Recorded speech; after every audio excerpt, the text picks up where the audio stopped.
This is a 2012 Hyundai Santa Fe front-wheel drive.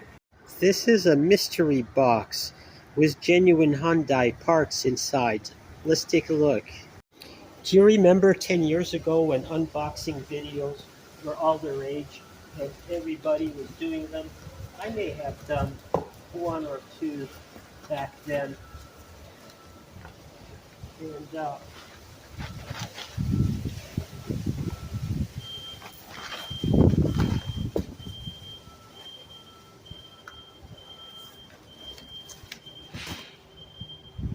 let's take a look at what we've got here. This is a genuine Hyundai intake manifold. It is complete with the vacuum actuator and the variable control motor on each side. And all it needs is a throttle body. This new intake is going in to replace this old crusty intake right here. This is the trouble code that we're trying to fix on this car. It's the P200A intake manifold runner performance bank 1. And this error code is related to the VCM variable control motor. The variable control motor for the intake is right down here. And I could fill an entire 1-hour video with all the troubleshooting and testing steps that I took to try to fix this code, but finally came to the conclusion the only way to do it was going to be to replace the entire intake. For newer vehicles, namely for the Santa Fe's beginning in 2017, 2019, there is a technical service bulletin for replacing the arm on the VCM, and this corrects the problem with the P200A. And unfortunately, this repair kit that's available for the later models is not available for the 2012 that I'm working on.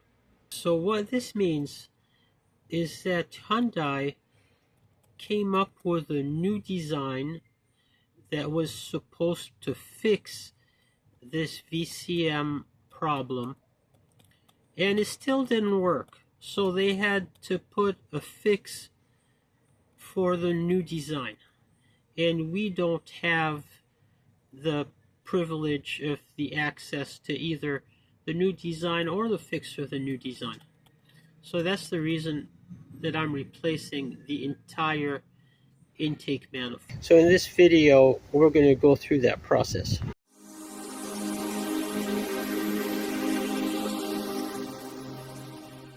The good thing about having the intake out like this is we get a good view of where the mounting points are. There's one on each corner like this. Then in the back of the intake, there are 2 mounting points here and here. Then there's one secret mounting point that you can see through this opening. And there are mounting points for the bracket on the bottom. But there are a lot of other things that have to get out of the way before this can be removed. So let's go through that. By the way, this intake came with the gasket included. And it also has the throttle body gasket, so that's perfect. First, I'm going to pull this engine cover off, and looking at how dirty it is, you can get an idea that this car has been to hell and back. Next, we're going to remove the ducting for the airbox and the intake tube going into the throttle body. The clamp for the throttle body is down there. You can see the 10mm bolts. It also helps to disconnect this breather hose right here. And we're going to disconnect this evap hose back here. Here's how it looks like. It's really not bad at all. Next, we want to remove this top radiator hose that goes clear across the front of the engine. There'll be some coolant drip when you disconnect this, so you may want to drain some fluid out of the radiator first or just try to contain it with a large catch pan underneath the car. Here's the hose, and the mess was partially contained. We'll just wipe the rest out with a towel before it gets too far. Next, we're going to disconnect the injectors. We're going to disconnect the harness from all the sensors and actuators that are on or near the intake, as well as the throttle body. And we've got some coolant hoses going into the throttle body that we're going to disconnect. And let's do all that and see how we do. So here we go. We have these two connectors for the throttle body and this other sensor on the intake that's right there where I'm pointing right here. We have the connector for the variable control motor, which is down there. We have I don't know what this sensor is right here. That comes off easily. I mean this one. These are injectors. They're all disconnected. There's two orange, two blue. I wonder why. And we have looks like a solenoid down here. We have the power steering pump, and then we have a couple of sensors and solenoids right here, and one more right here. And I don't know what all these things are. Honestly, I don't really care. Next, I'm going to remove the fuel injector rail. It has just two bolts that hold it, one here and one here, and it has a flexible hose, so I can just pull it off and swing it to the side. Let's see how that goes. And here's my fuel rail. I did spray a little bit of penetrating oil on each O-ring to make them come out a little bit easier, and it still took a little bit of tugging. That's to be expected. I'm going to unbolt the throttle body from the intake. It has two bolts that you can see right there on top and two on the bottom. I'm doing that just because it's going to make it easier to deal with, and in particular there's one of the coolant hoses going into the bottom of the throttle body that is very hard to disconnect without removing the throttle body. So there, the throttle body is off, and it can just go right back onto the new intake when it's in place. Now I just have two more hoses to disconnect. There are these two right here, one here and the one underneath. Then we should be ready to remove. And there is just one more thing that stands in the way, which is this oil dipstick tube right here. We have to get underneath there and loosen it from the block. And let's look here at what I had to do with the dipstick tube to get it out. The bolt for it is right here. Okay, let me get some light in here so you can see a little better. So it turns out you just have to loosen it a few turns.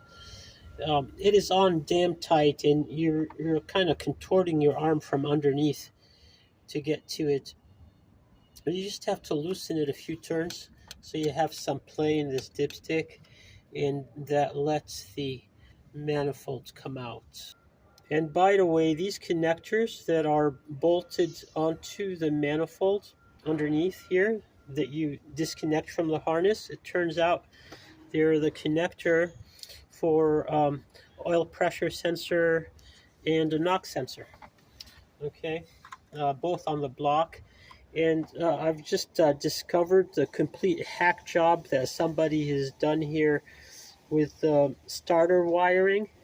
Looks like they did not have or damaged the connector for the solenoid or the starter, so they kind of hacked it up like this. Pretty disgusting, but it was working, so just gonna try to secure it in place and leave it alone.